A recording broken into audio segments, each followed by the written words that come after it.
Hello friends, welcome to TMX Adventures. Lisa here. Today I'm getting dinner on early. I've got a meeting about a community garden this afternoon and it's been a really dreary day here. We've had lots and lots of rain, haven't been able to get outside. So I took the time to clean the kitchen. Does anyone else do that? Does anyone else procrastinate about doing more important things by doing things that weren't even on the list to start off with? So anyway, today dinner is getting on now. We're making creamy beef curry. Sorry about the glare of the light. I was going to do something about it, but with the TM7 coming now and its screen on a different angle, I don't think I need to do that until I figure out what that looks like. So I do apologize. I'll try and fill in those gaps for you when that pops onto there as well. So today we are making this following a Cookidoo recipe online. I'm not using my fill the freezer recipes today. So just because I've got all the ingredients to cook this one, and it's actually very simple. There's only a few steps with a decent amount of cook time because we're cooking with chuck, and this is how I found the recipe. I was like, okay, I want to use chuck today. Chuck is a tough meat. You cannot fry it up and just eat it straight. It's just chewy and tough. Very flavoursome, but tough. So it's got a slow cook, and the Thermomix slow cooks for us, which is super cool. In this recipe, it takes an hour to cook this beautiful meat until it's nice and soft. And we actually don't use slow cook in this recipe, interestingly. So I say that it needs to be slow cooked. It needs to be, I should call it long cooked, okay? You could try and use like a rib or a rump in this recipe. Chances are it'll end up shredding just because an hour is a long time for that sort of tender meat to take to cook. And if you don't eat beef altogether, I reckon you could do this with chicken, okay? I reckon it'd also be really yummy with veggies. So I reckon you could certainly do that as well.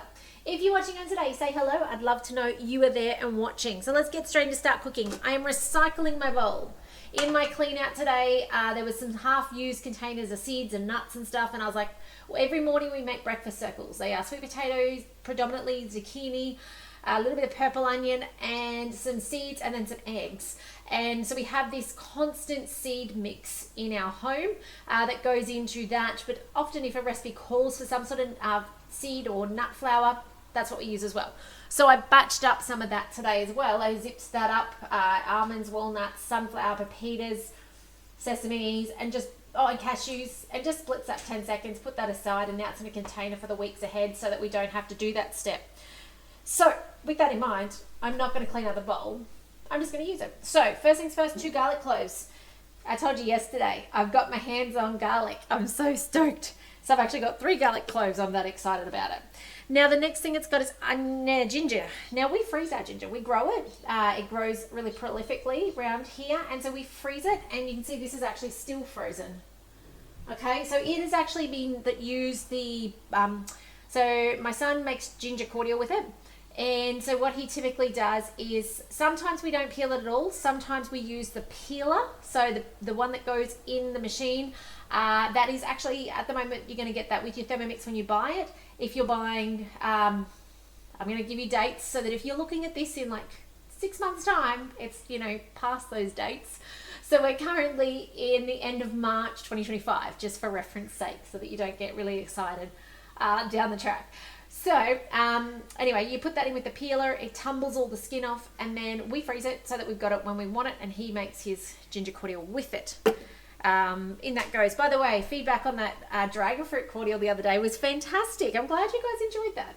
Okay, chilies, skipping that. Family do not eat them, so that's fine. Insert the lid. Now I'm going to chop that up. The next ingredient coming is actually onion. So anyway, 5 seconds, speed 7. It's going to be a bit loud.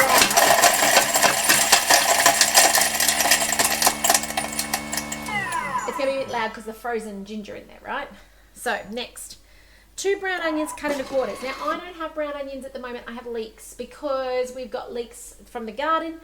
I just don't have brown onions. We've used all our homegrown ones. Again, we freeze them. You look at that. There is ice on them. So in that goes. Alrighty.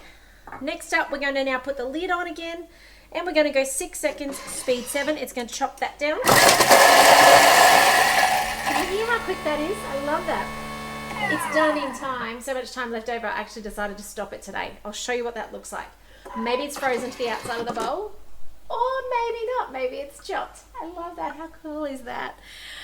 Okay, click on next. Scrape down the sides of the bowl with the spatula. And those of you who have bought my freezer book, would you please let me know what you think? I'd love to know what you're thinking of the recipes. I know a lot of you are actually buying them for your caravanning trips to be able to make them in bulk and then freeze them flat and put them in the caravan or camping trips. I know for some of you, you are just busy and you're making it batch on the weekend, like batches on the weekend, so that the weekdays are easier for you. But I certainly know a lot of you guys are looking for the camping stuff, which that's super exciting, close to my heart, because that's how I created it for when we traveled. All right, scrape down the sides. Butter, I'm making it dairy free. In my cleanup, I found some oil. The sprayer doesn't work. It's been not used for a couple of years, I would guess. But I don't know about you, but the olive oil pricing at the moment is crazy. So, you know what? I'm going to shortchange that just so that I don't use a lot of it. And that's the beauty of Thermomix cooking and guided recipes. It is only a guide. You can change it. You can make it your own within reason, okay? You do need to be mindful that if you do that, sometimes you don't get the final outcome exactly what you hoped because you've tweaked it a little bit too far. I'm just looking for my simmering basket. Excuse me while I reach up here. Okay, so the simmering basket on top, it told us that in this last step with a pretty pitcher to go with. Now we've got 3-minute cook, 100 degrees, speed 1. Now those of you who have had your Thermomix a while, you might know that at this point in time, you press the preview button and you go, what do I need to get out? I need to get out curry powder. I need to get out turmeric. Okay, now turmeric may stain your bowl, not your bowl, sorry, your lid, your measuring cup, if you drop it on your bench, but some sunshine, or just putting it through the dishwasher will actually, over time, take the stain out. It's a sign of a well-loved Thermomix, okay? So it's a bit like driving a car. Sometimes it's going to get the signs of love on it, okay? That it's being used, not just parked in a garage. Same with your Thermomix, okay? Don't let this stop you making something amazing in your Thermomix. Okay, next up we've got some mustard seeds. Oh, I didn't grab them out. Hang on a second. Let me grab them off my rack over here. Can I see them at ease? Yes, I can. Mustard seeds. Then I'm going to grab over here. What's next? Simmering basket again. So we cook off those yummy things. You can see it's got a 2-minute cook. And by the way, this will be continued on YouTube tonight because you do not want to spend all these cook times with me. So if you want to see this from beginning to end, make sure you're looking on YouTube tonight at 6 p.m. 6 p.m. Eastern Standard Time. That's when you find the actual videos go up in their entirety with the stops and starts, just so that you're not stuck here watching me. Okay, beef chuck steak cut into cubes, okay? Now, if you are putting chicken in as a replacement, breast will shred. You only need about 12 minutes to cook. Yummy, right? If you love this curry, like, just as long as you know that the breast is going to need 12 minutes and not an hour, you'll be fine. But you'll be sad if you use breast. You know how I said you could use chicken, right? Thighs will take about 20 minutes. There was a fly pesky hanging around. So, yeah, thigh will take a little bit longer, but obviously we've got the chuck. We've got the hard, tough steak. It needs the full hour at least, okay? And what I'll be doing, because I've got plenty of time, it's actually only 20 to 2 in the afternoon, I'm actually going to cook this for the half hour. It's got then another half hour cook after that. And then I'm going to actually get a piece of meat out, which will be cooked, but I'm going to taste it. If it is tough, I'll be hitting the back arrow and do another half hour cook again. I want it to be tender. I want it to be beautiful in the mouth. Then we've got some tomatoes. Then we've got some sugar. You can leave that out if you preference. That's really that thing of balancing out the acids in the tomato. Totally up to you. So this is what you're grabbing out, right? The purpose of me showing you this is to remind you that when we've got these beginning of our main meals and we've got this cook time of usually onion and garlic and oil, you can go do other stuff. Or you can prep the next step so that when you come back, you're just stepping through and then you know that you've got this decent cook time to get it, finished. All right, we're up to the next step. Okay, here we go. Look at that. Oh my goodness, the smell. So yummy. All right. Now I just use good old fashioned, what I grew up on. Oh, the lid's coming off. That's all right. You might have like Baba's curry powder. You might have your own. You know there's a recipe on Cookidoo for curry powder. when I traveled in the caravan, we made our own. We took all our spices with us, and those of you who traveled along with us for that time, you might remember it was behind me. It had the spice rack behind me. It was even here when we first moved for a little while. And yeah, I make my own. I just love it.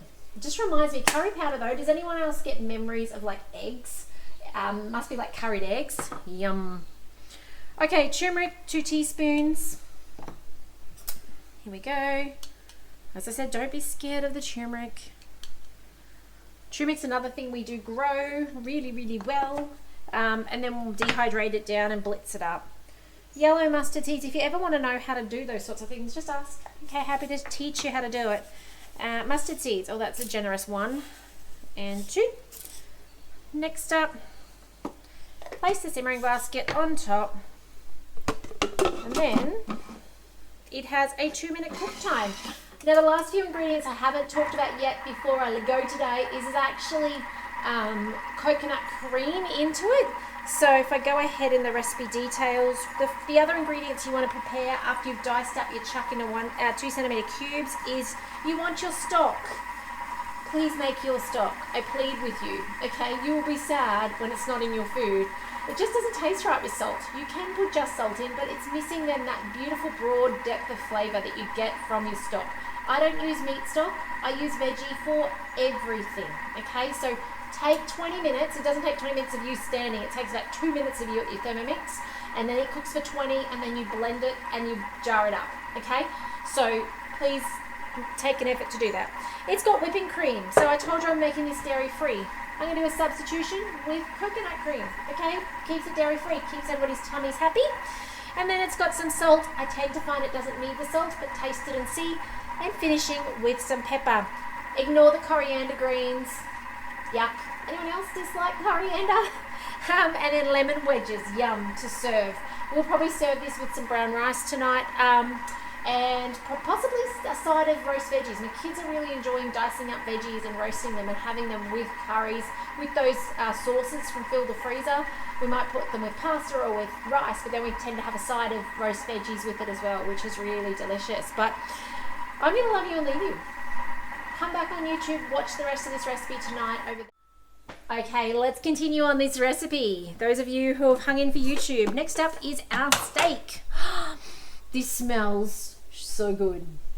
Yum. Now, excuse me, I need to grab my steak. It's all the way down the bench. All right. So cubed up into 2 centimeters. I'm not very good at cubes. Mine are more rectangles if I had to kind of put them into a shape categorization, but is what it is.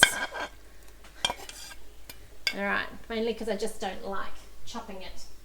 All right. Next up, we've got canned tomatoes. I freeze my leftover canned tomatoes because we do big bulk stuff. So I'm just putting it in from the bag. In it goes. And you'll see there's chunks still because it's semi-frozen still. Might mean that I have to extend my cook time a bit, but as I said, I'm going to extend it anyway to make sure this meat is incredibly tender by the end.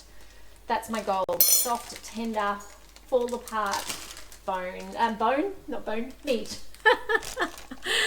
Okay, and this goes. It's so incredibly flavoursome, Chuck, and that's why you do want it cooked to soft, because it's got such beautiful flavour, but it's no fun if you're having to chew it incredibly to be able to enjoy it. Okay, next up we've got some sugar. I do have that. I'm not going to put 20 grams in. That seems a little excessive. I'm just going to go for about 10. Just, again, it's to round out that tomato. Some white wine vinegar. Now, I don't have that. No, white vinegar, sorry, but I do have apple cider. Okay, so I'm just going to use that. I'm going to get this into a container soon, so I am not picking up the massive one every time I want to cook. I'll just put it over here.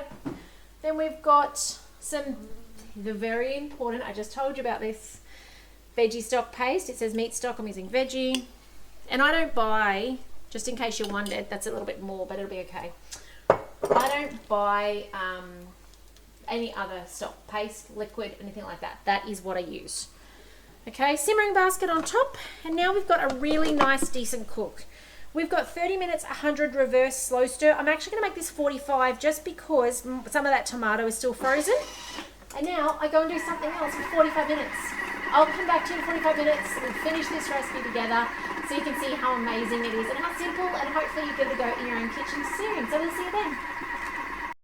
Hey guys, welcome back. So it's actually been like an hour and a bit because I went to the shops and I did groceries and it was cooking away, and I put that 45 minutes on, and now I'm back to continue on with this recipe. The house smells amazing. I love how that Thermomix will cook for you while you're not home. How good is that? So taking the lid off, tear this back to 0.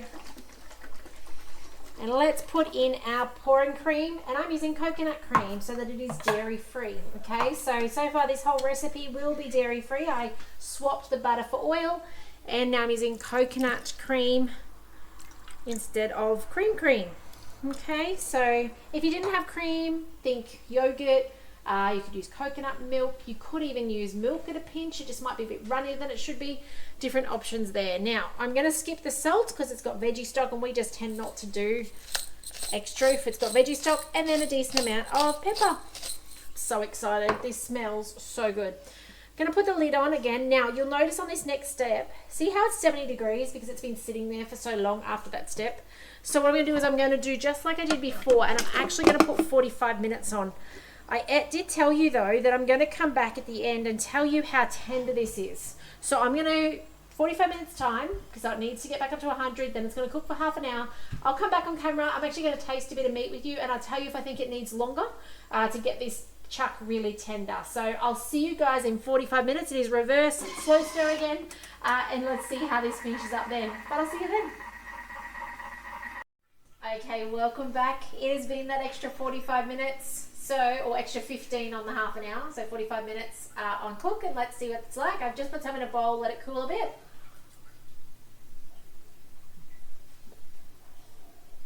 And it is perfect. That is not chewy. That is beautiful. It is done. And those, like 2 cooks of 45 minutes for my meat, spot on perfect. That is just so yummy. If you've not tried this recipe, creamy beef curry, worth doing. Those of you, if you only have rib or rump, I mentioned earlier, I'll mention again, 20-minute cook, check it then, okay? You'll make it shred otherwise. And I think the beauty of this recipe, have a look at this. Look how beautiful that is. And you can see my meat is not shredded. You can see it's still in beautiful hunks like I cut it. You guys know I didn't precisely cut it. And you can see how it holds together, but I tell you, that is not chewy. That is stunning. Give this recipe a go. Put it on your to-do list. Highly recommend it. Really yummy, and a really nice one to use something like chuck that's a cheaper cut of steak. Alright guys, I hope you've enjoyed this. Remember to share them with friends and family who have a Thermomix. Try this recipe out. Let me know if you need support in any way with your Thermomix. But take care, and I'll see you in the next video soon. Bye for now.